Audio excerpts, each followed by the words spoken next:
Hope all of you will be fine. This is me, Muhammad Wali Ranjan, your physics teacher. Student, today we are going to discuss stationary waves in stressed stream. पहले हम stationary wave का topic पढ़ चुके हैं. हमने stationery waves के बारे में जाना, ऐसी वेव जो कि किसी एक मीडियम में प्रोड्यूस होती है. किसकी वजह से? दो वेव्स की सुपरपोजिशन की वजह से, जिनकी फ्रीक्वेंसी सेम होती है लेकिन डायरेक्शन एक दूसरे के ऑपोजिट होती है. हम उसी स्टेशनरी वेव्स को डेवलप करेंगे एक स्ट्रेच स्ट्रिंग के अंदर. स्टूडेंट, इस बात को समझने से पहले एक छोटा सा कॉन्सेप्ट मैं आपको देना चाहता हूं, जो कि रिफ्लेक्शन ऑफ द वेव्स है. हम सिर्फ अगर रिफ्लेक्शन की बात करें तो हम ये लिखते हैं bouncing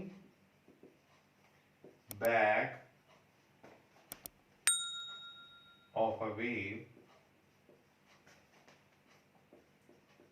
from the boundary of a medium is called reflection. कि जब कोई एक वेव किसी भी मीडियम की बाउंड्री के साथ टकराती है और टकराकर वापस आती है तो इसको हम रिफ्लेक्शन कहते हैं. स्टूडेंट, रिफ्लेक्शन के केस में हमने दो पॉइंट्स पढ़े थे. जो पॉइंट हमारे लिए इंपॉर्टेंट है यहाँ पर वो ये था कि जब कभी कोई एक वेव रेयर मीडियम में जाते हुए, ट्रेवल करते हुए किसी डेंसर मीडियम की बाउंड्री के साथ टकराती है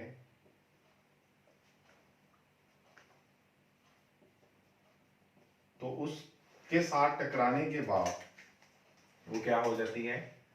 रिफ्लेक्ट बैक हो जाती है.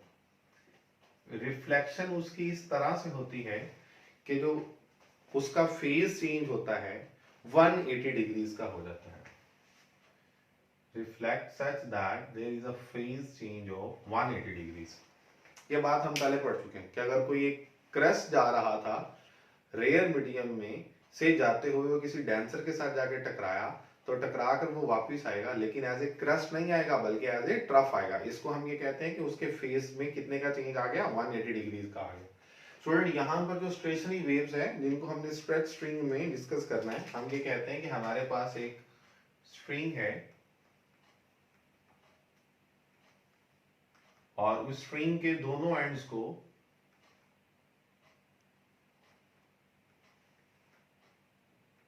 हमने क्लैंप कर दिया फिक्स पोर्ट्स के साथ इस तरह से कि इस स्ट्रिंग की जो लेंथ है वो L है. लेंथ ऑफ द स्ट्रिंग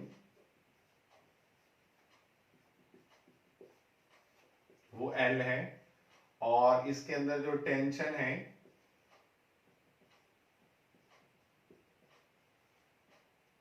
वो हम कहते हैं कि F है. अगर हम इस स्ट्रिंग को जो आपके सामने आपको दिखाई दे रही है जिसमें टेंशन F है और जिसकी लेंथ L है, अगर मैं इस स्ट्रिंग को बिल्कुल इसके सेंटर पॉइंट से, मिडल से प्लग करूं, प्लग करने का मतलब होता है कि हम इसे पकड़ें और ऊपर की तरफ मूव करें. अगर यहां से पकड़कर हम इसे ऊपर ले जाएं तो स्टूडेंट ये कुछ इस तरह की शेप बन जाए.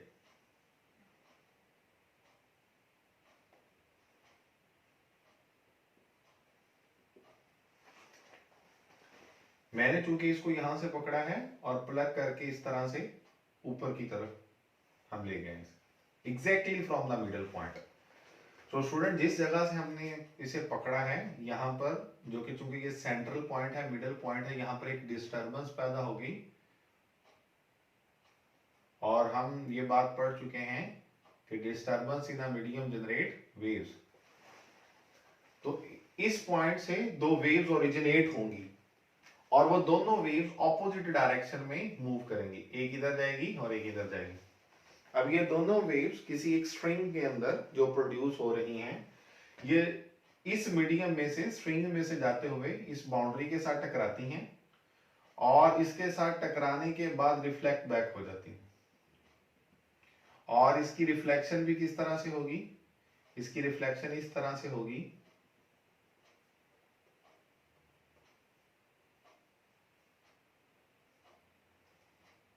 कि इनके अंदर एक फेज चेंज आ जाएगा कितने का, 180 डिग्रीज का।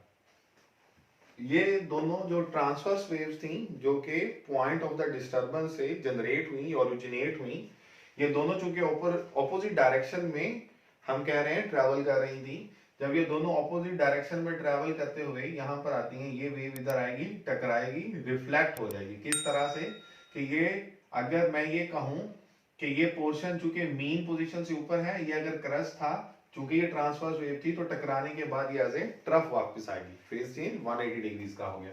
और यहाँ पर भी ये एज ए क्रस्ट जा रही थी, इस बाउंड्री के साथ टकराई और टकराकर वापस आ गई, तो ये भी एज ए ट्रफ वापस आई।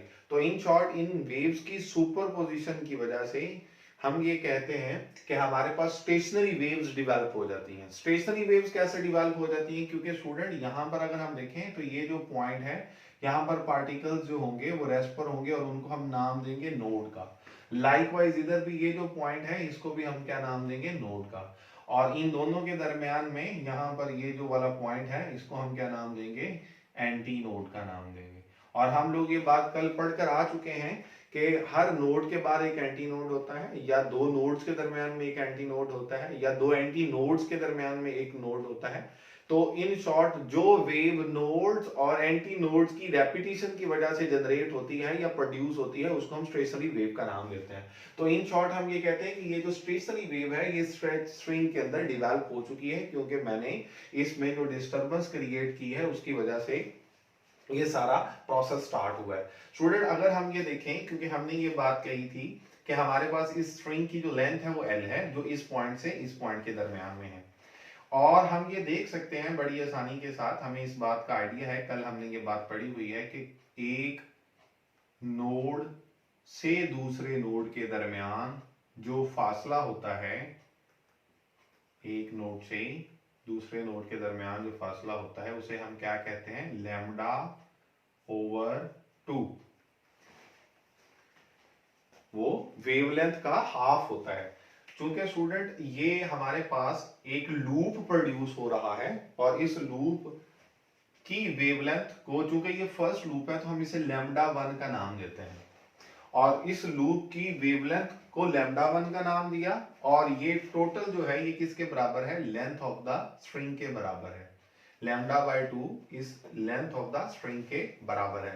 तो स्टूडेंट जो सबसे पहला पॉइंट हमने यहाँ पर डिस्कस करना है वो है फंडामेंटल फ्रीक्वेंसी।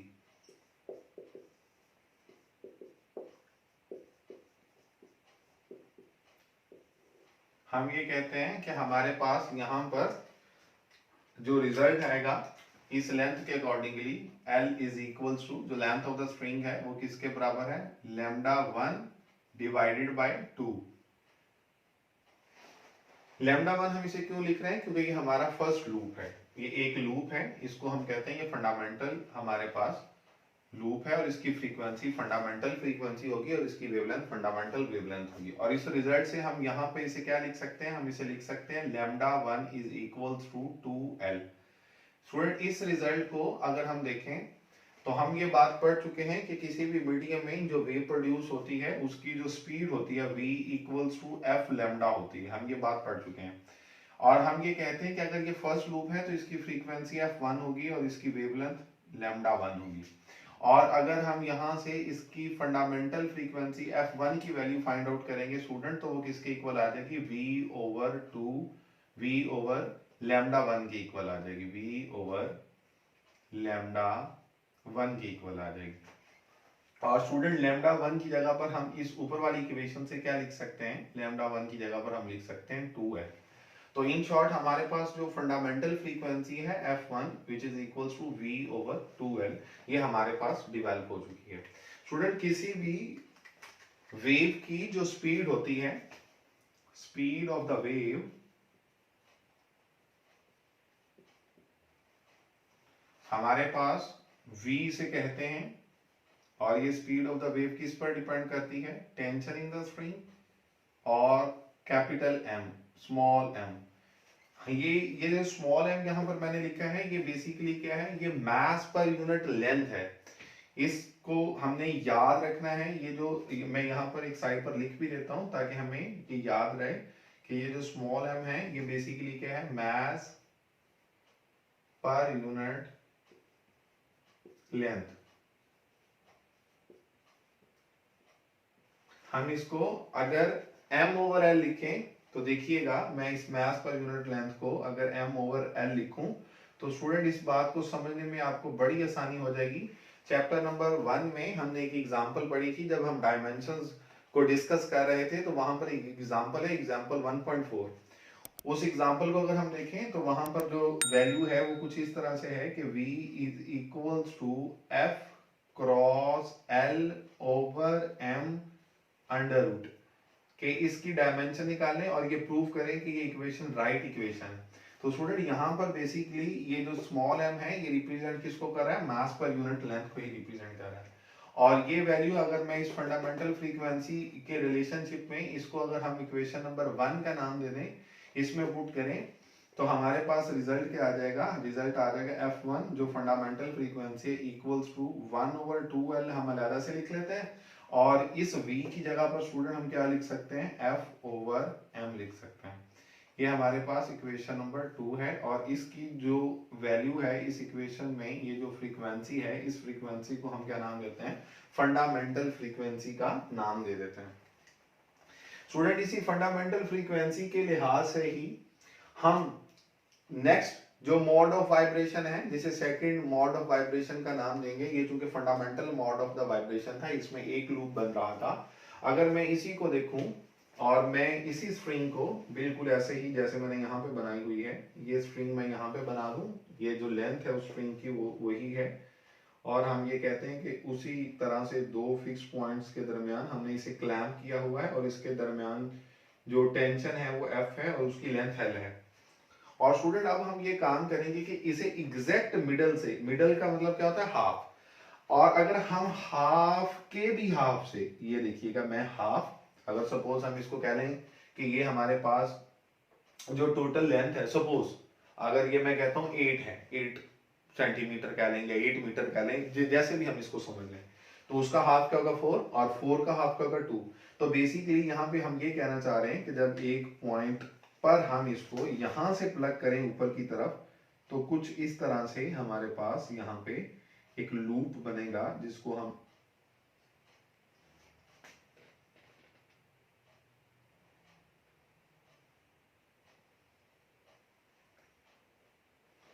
स्टूडेंट अगर हम इस रिजल्ट को देखें तो हमारे पास, अब चूंकि हमने मिडल से इसे प्लग नहीं किया, बल्कि हमने मिडल के भी, मिडल से यानी क्वार्टर पोजीशन पे हाफ का भी हाफ, 1 ओवर 4 जिसे हम कहते हैं,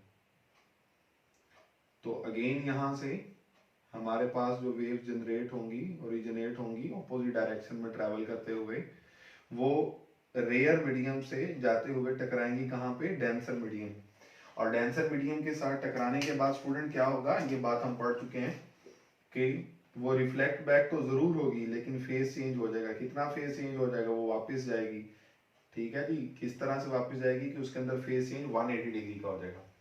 और इसी तरह से ये जो इधर जा रही थी, ये इस तरह से टकरा कर ये इधर आएगी, और स्टूडेंट हम ये रिजल्ट देखेंगे कि कुछ इस तरह से कंडीशन बन जाएगी। यहाँ पर हम देख सकते हैं कि एक लूप था, इस फंडामेंटल फ्रीक्वेंसी के लिहाज से हम इसे फर्स्ट लूप का भी नाम दे सकते हैं स्टूडेंट, ठीक है जी, और इसे फिर हम क्या नाम देंगे, सेकंड लूप का नाम देंगे।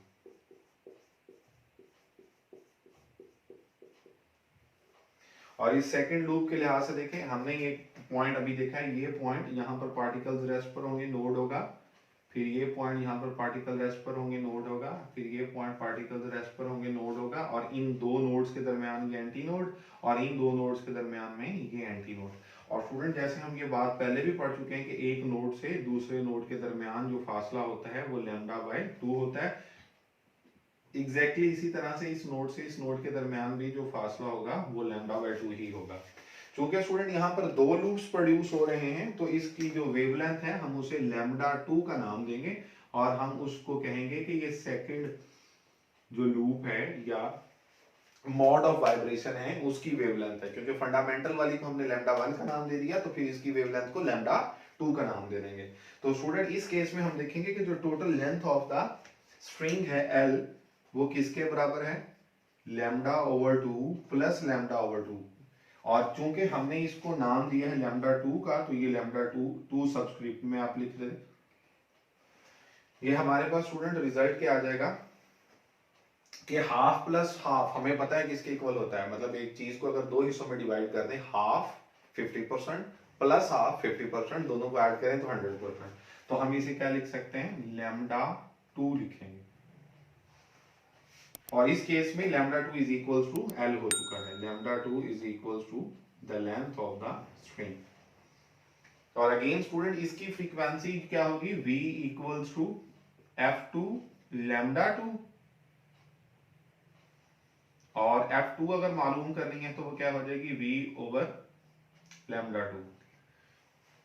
स्टूडेंट v तो वैसे ही आ जाएगा, और लैम्डा 2 की जगह पर हम सिंपली क्या लिख सकते हैं, l लिख सकते हैं। इसी रिलेशनशिप को स्टूडेंट अगर आप लोगों के लिए मैं 2 से मल्टीप्लाई भी कर दूं और 2 से डिवाइड भी कर दूं तो कोई इशू तो नहीं, हमारी इक्वेशन तो वही रहेगी, इसमें कोई चेंज तो नहीं आया, सिर्फ हमने 2 से मल्टीप्लाई किया और 2 से डिवाइड कर लिया, 2 से कैंसिल हो जाएगा और इस रिजल्ट में कोई फर्क नहीं आएगा। लेकिन अगर स्टूडेंट मैं इसी रिलेशनशिप में 2 वैसे ही लिख दूं और ये v ओवर 2l लिख दूं, इसकी v वैसे ही आ गया और 2l इकट्ठा कर दूं और ये 2 बाहर है नहीं, तो स्टूडेंट इस तरह से आप देख सकते हैं कि f2 इक्वल्स टू ये 2 वैसे ही आ जाएगा, और v ओवर 2l देखिएगा, v ओवर 2l हम कहीं पहले भी पढ़ चुके हैं, v ओवर 2l बेसिकली क्या था, f1 था, फंडामेंटल फ्रीक्वेंसी की वैल्यू थी जिसे हम f1 कह कर आए हैं। तो f2 हमारे पास किसके इक्वल आ जाएगी, f2 is equals to 2f1, यानी कि अगर f1 जो है वो 5 हर्ट्ज है तो f2 क्या है, उसका डबल है, हम ये कहते हैं कि वो 10 हर्ट्ज हो जाएगी। यानी कि हमें यहां से ये बात समझ आती है कि अगर यहाँ पर एक लूप प्रोड्यूस हो रहा था तो यहाँ पर 2 लूप प्रोड्यूस हो रहे हैं, तो यहाँ एक की जो फ्रीक्वेंसी होगी और यहाँ पर दो लूप्स की जो फ्रीक्वेंसी होगी वो इस एक फ्रीक्वेंसी से डबल होगी, यानी कि f2 इक्वल्स टू 2f1 हमारे पास इसका रिजल्ट आ जाएगा। स्टूडेंट इसी की बेस पर हम जो नेक्स्ट है हमारे पास वो देख लेते हैं कि अब हमारे पास सेकंड लूप की बजाय अगर मैं ये कहूं कि अगर मैं इस स्ट्रिंग को इस तरह से प्लग करूं या इस तरह से इसमें कोई अरेंजमेंट करूं कि इसमें 2 की बजाय 3 लूप्स प्रोड्यूस हों, तो उन 3 लूप्स की जो फ्रीक्वेंसी होगी f3, हम देखेंगे कि उसका रिजल्ट क्या आता है। हमारे पास हम उसको कहते हैं थर्ड मॉड ऑफ वाइब्रेशन, जैसे इसे सेकंड लूप कहा था या सेकंड मॉड ऑफ वाइब्रेशन कहा था, उसको फिर हम थर्ड लूप या थर्ड मॉड ऑफ वाइब्रेशन का नाम देते हैं स्टूडेंट।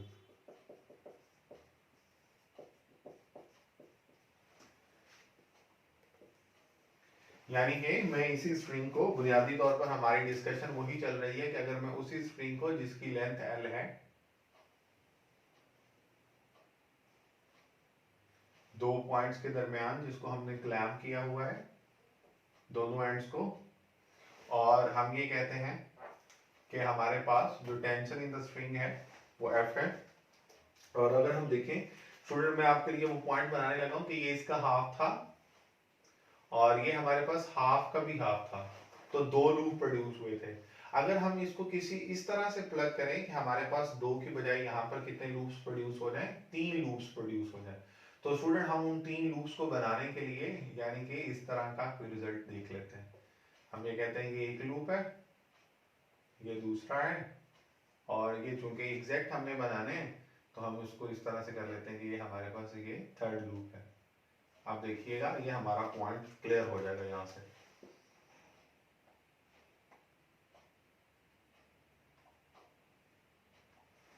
तो स्टूडेंट होता क्या है, बेसिकली होता यहाँ पर ये है कि जहां से हमने उसे प्लग किया है उसके अंदर जो 2 वेव्स, जो ट्रांसवर्स वेव्स हैं जो ओरिजिनेट हुई थी वो इस बाउंड्री के साथ टकराएंगी और टकरा कर रिफ्लेक्ट बैक हो जाएंगी, ठीक है जी। और हमारे पास ये रिजल्ट कुछ इस तरह से आएगा। मैं इन तीनों लूप्स को इस तरह से बना देता हूँ।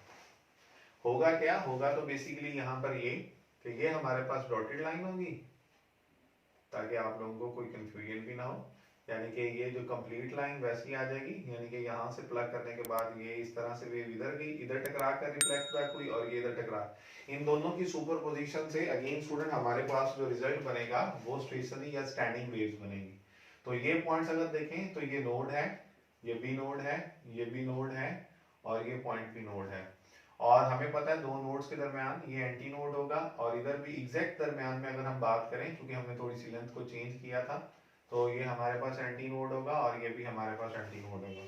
और जैसे स्टूडेंट हम ये बात पहले डिस्कस कर चुके हैं कि कोई से दो नोड्स के दरमियान में जो फासला होता है वो क्या होता है, लैम्डा बाय 2।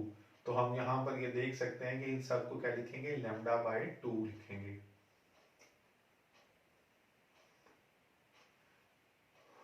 तो हमारे पास स्टूडेंट यहाँ से जो रिजल्ट आया लैम्डा बाय 2 का, अब ये देखिएगा चूंकि ये थर्ड लूप है तो उसकी जो वेवलेंथ होगी उसे हम क्या कहेंगे, लैम्डा 3।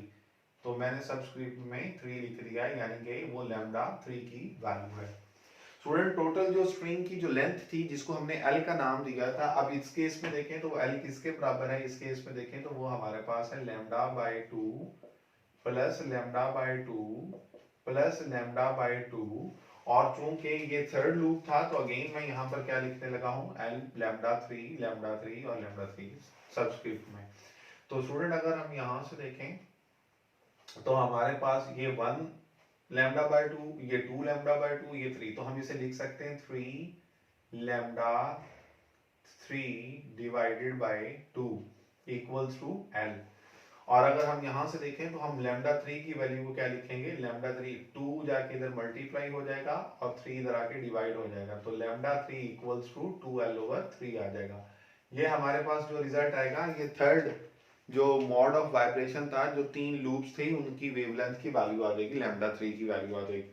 स्टूडेंट अगर इसी लैम्डा 3 की वैल्यू को हम देखें तो हमारे पास यहाँ से जो फ्रीक्वेंसी होगी वो निकालने के लिए v इक्वल्स टू हम लिखेंगे f लैम्डा, और f की जगह हम ये यहाँ पर f3 लैम्डा 3 लिखेंगे। और अगर हमने यहाँ से f3 की वैल्यू फाइंड आउट करनी हो तो f3 की वैल्यू किसके इक्वल होगी, v लैम्डा 3। स्टूडेंट अगेन हमारे पास यहाँ पे रिजल्ट क्या आ जाएगा कि v तो वैसे ही आ जाएगा, और लैम्डा 3 की जगह पर हम क्या लिख सकते हैं, लैम्डा 3 की जगह पर आप लिख सकते हैं 2l डिवाइडेड बाय 3। ये 3 ऊपर चला जाएगा और f3 किसके इक्वल आ जाएगा, 3v/2l। स्टूडेंट मैं इस 3v/2l को थोड़ा सा रीअरेंज करूंगा, 3 वैसे ही आ जाएगा और v/2l किसके बराबर था, ये हम पढ़कर आए हैं इक्वेशन नंबर 1 से। v/2l किसके इक्वल था, फंडामेंटल फ्रीक्वेंसी जिसे हम f1 का नाम देते हैं। तो f3 किसके इक्वल आ गई, 3f1 के इक्वल आएंगे। स्टूडेंट इसी तरह से अगर हम ये कहें कि हमारे पास n नंबर ऑफ लूप्स बनेंगे, अगर for n number of loops, तो हमारा ये रिजल्ट क्या हो जाएगा, हमारा ये रिजल्ट हो जाएगा, क्योंकि हम इसी रिजल्ट को बेस बनाकर लिख सकते हैं fn इक्वल्स टू nf1, क्योंकि f2 2f1 के इक्वल आया, f3 3f1 के इक्वल आया, तो fn किसके इक्वल होगा, nf1 के बराबर होगा। स्टूडेंट यहाँ पर हमने जो बड़ी ही इंपॉर्टेंट जो टर्म डिस्कस करनी है, that is called quantization of frequency.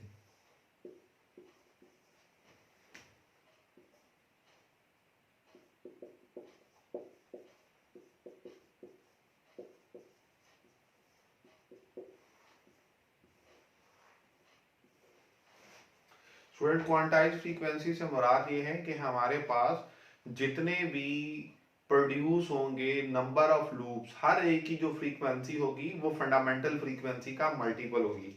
यानी कि हम इसको ऐसे लिखेंगे कि f1, फिर उसके बाद 2f1, फिर उसके बाद 3f1, फिर उसके बाद 4f1, और इसी तरह से जितने भी नंबर ऑफ लूप्स प्रोड्यूस होंगे, और आखिरी जो हमारा होगा जिसे हम nf1 का नाम दे सकते हैं।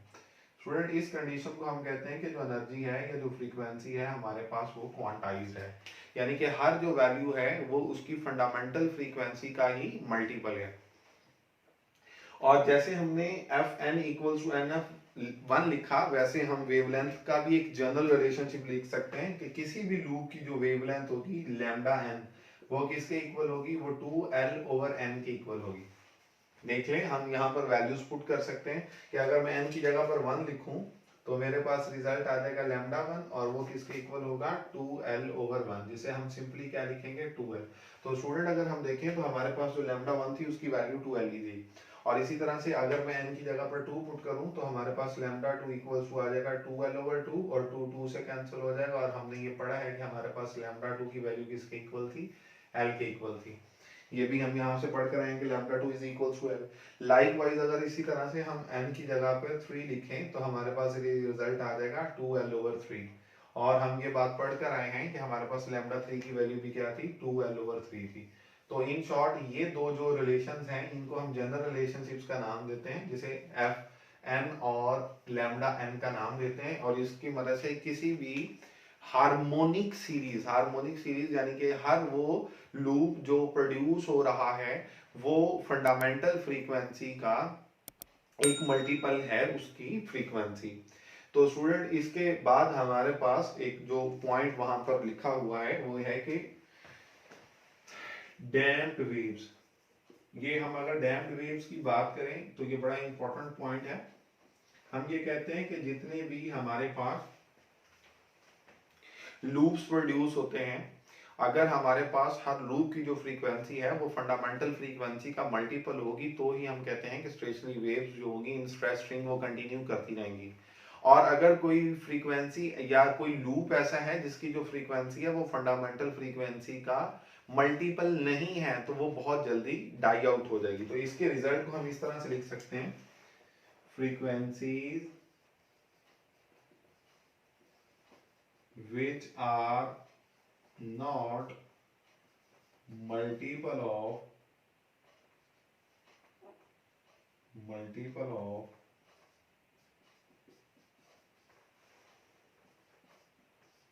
fundamental frequency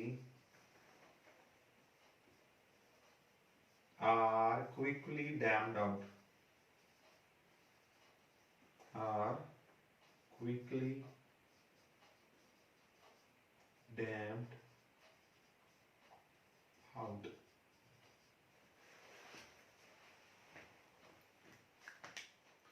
जी स्टूडेंट, हम नेक्स्ट अब जो पॉइंट डिस्कस करने वाले हैं वो है चेंज ऑफ द फ्रीक्वेंसी। देखिए अगर हम फंडामेंटल फ्रीक्वेंसी की बात करें तो जो रिलेशनशिप हमने पढ़ा है फंडामेंटल फ्रीक्वेंसी का, जिसे हमने f1 कहा, वो किसके इक्वल था, 1/2l इंटू f/m। किसी भी स्ट्रिंग की जो लेंथ है अगर हम उसकी वैल्यू को चेंज कर दें, जो उसमें टेंशन है उसको चेंज कर दें, जो मास पर यूनिट लेंथ है उसको चेंज कर दें, तो फंडामेंटल फ्रीक्वेंसी की वैल्यू चेंज हो जाती है। और अगर फंडामेंटल फ्रीक्वेंसी की वैल्यू चेंज हो जाती है तो हम हमारे पास जो हार्मोनिक सीरीज प्रोड्यूस होंगी उनकी वैल्यूज भी चेंज हो जाएंगी। इस बात को समझने के लिए हम जितने भी म्यूजिकल इंस्ट्रूमेंट्स की बात करते हैं तो जो म्यूजिकल इंस्ट्रूमेंट्स होते हैं जैसे गिटार है या वायलिन है, आपने देखा होगा कि गिटार के ऊपर एक वायर होती है और उसके अंदर एक टेंशन होती है। जितने भी गिटारिस्ट होते हैं वो क्या करते हैं, वो उस गिटार को किसी भी तरह से साउंड करने से पहले एक दफा से उसकी जो पेग्स हैं उसको टाइट के लूज करते हैं। वो इसलिए करते हैं ताकि उसकी जो टेंशन है स्ट्रिंग की उसको चेंज किया जा सके, या लेंथ ऑफ द वायर को चेंज किया जा सके, या हम ये कह सकते हैं कि जो मास पर यूनिट लेंथ है उसकी वैल्यू को चेंज किया जा सके ताकि फंडामेंटल फ्रीक्वेंसी की वैल्यू को चेंज करके वो variety of the music produce कर सकें। ये हमारे पास, मैं यहाँ पे वो पॉइंट्स लिख देता हूँ कि जिनसे फ्रीक्वेंसी को चेंज किया जा सकता है, length of the string, tension in the string और last but not the least mass per unit length, जिसे हमने m/l कहा था। तो स्टूडेंट इसके बाद इसके साथ ही एक एग्जांपल है, उसकी एग्जांपल की स्टेटमेंट जो है वो कुछ इस तरह से दी गई है कि हमारे पास एक स्टील वायर है, देखिएगा समझिएगा। मैं उस एक स्टील वायर को किसी एक फिक्स पोर्ट के साथ अटैच कर देता हूं और उस स्टील वायर के दूसरे सिरे के साथ हम एक मास अटैच करते हैं और हम ये कहते हैं कि जो उसका वेट है, weight W equals to mg, जो कि फोर्स ऑफ द ग्रेविटी हम कहते हैं उस ऑब्जेक्ट पर जो लग रही होती है उसके बराबर होता है। W equals to F equals to, ये 18 न्यूटन गिवन है। और ये बताया गया है कि उस वायर का जो डायामीटर है वो कितना है, 0.5 मिलीमीटर है, जिसे हम क्या लिख सकते हैं, 0.5 इंटू 10⁻³ मिली की प्रीफिक्स है, 10⁻³ मीटर आ जाएगा। स्टूडेंट हमें डायमीटर अगर पता हो तो बड़ी आसानी से हम वायर का रेडियस फाइंड आउट कर सकते हैं। रेडियस किसके इक्वल होता है, डायमीटर का हाफ होता है। तो इस डायमीटर की वैल्यू को अगर हम 2 पर डिवाइड कर देंगे तो हमारे पास 0.5 डिवाइडेड बाय 2 0.25 आ जाएगा इंटू 10⁻³ और उस वायर की जो लेंथ है वो भी हमें बताई गई है 1.5 मीटर है, फिक्स पॉइंट से कहां तक, जहां हमने उस वेट को या उस मास को अटैच किया हुआ है। और डेंसिटी ऑफ स्टील वायर की भी हमें गिवन है 7.8 इंटू 10⁻³ किलोग्राम पर क्यूबिक मीटर। हमने मालूम स्टूडेंट क्या करना है, हमने मालूम करना है कि उसकी फंडामेंटल फ्रीक्वेंसी F1 की वैल्यू क्या है। स्टूडेंट अगर इस रिलेशनशिप को देखें जो मैंने यहाँ पर लिखा है, तो जो फंडामेंटल फ्रीक्वेंसी F1 है मैं उसको अगेन लिख देता हूँ 1/2L इंटू F/m। स्टूडेंट यहाँ पर अगर हम देखें तो L की वैल्यू हमें पता है, F जो उस पर फोर्स लग रही है, जो दरअसल टेंशन होगी उस स्ट्रिंग में, जो इस रस्सी में या स्ट्रिंग में तनाव होगा, वो भी हमें पता है। स्मॉल m, स्टूडेंट ये जो स्मॉल m था, इस स्मॉल m को हम कहते हैं मास पर यूनिट लेंथ। ये बड़ा इंपॉर्टेंट पॉइंट है, हमें इसकी वैल्यू का नहीं पता, हमें इसकी वैल्यू को पहले फाइंड आउट करना है। स्टूडेंट देखिएगा हमने एक बात पढ़ी हुई है कि जो डेंसिटी होती है जिसको हम रो से रिप्रेजेंट करते हैं, वो किसके इक्वल होती है, मास पर यूनिट वॉल्यूम। और अगर हम यहां से इस रिलेशनशिप से मास की वैल्यू निकालें, मास किसके इक्वल आ जाएगा, मास आ जाएगा डेंसिटी इनटू वॉल्यूम। स्टूडेंट किसी भी वायर का अगर हम इसी रिलेशनशिप को लिखें, mass equals to density, density multiplied by volume. Volume हमें पता है किसी भी चीज का अगर उसके एरिया ऑफ क्रॉस सेक्शन को उसकी लेंथ से मल्टीप्लाई, यानी कि इस वायर का, मैं इस बात को समझाने के लिए ताकि आप लोगों को क्लैरिटी हो सके, अगर मैं इस वायर को इस तरह से बना लूं और मैं कहूं कि इसका ये area of the cross section जो है ए, इसको हम मल्टीप्लाई कर देते हैं अगर इसकी लेंथ के साथ, तो हमारे पास इसका वॉल्यूम आ जाएगा, क्योंकि वॉल्यूम होता है एरिया ऑफ क्रॉस सेक्शन को लेंथ से मल्टीप्लाई कर दिया जाए।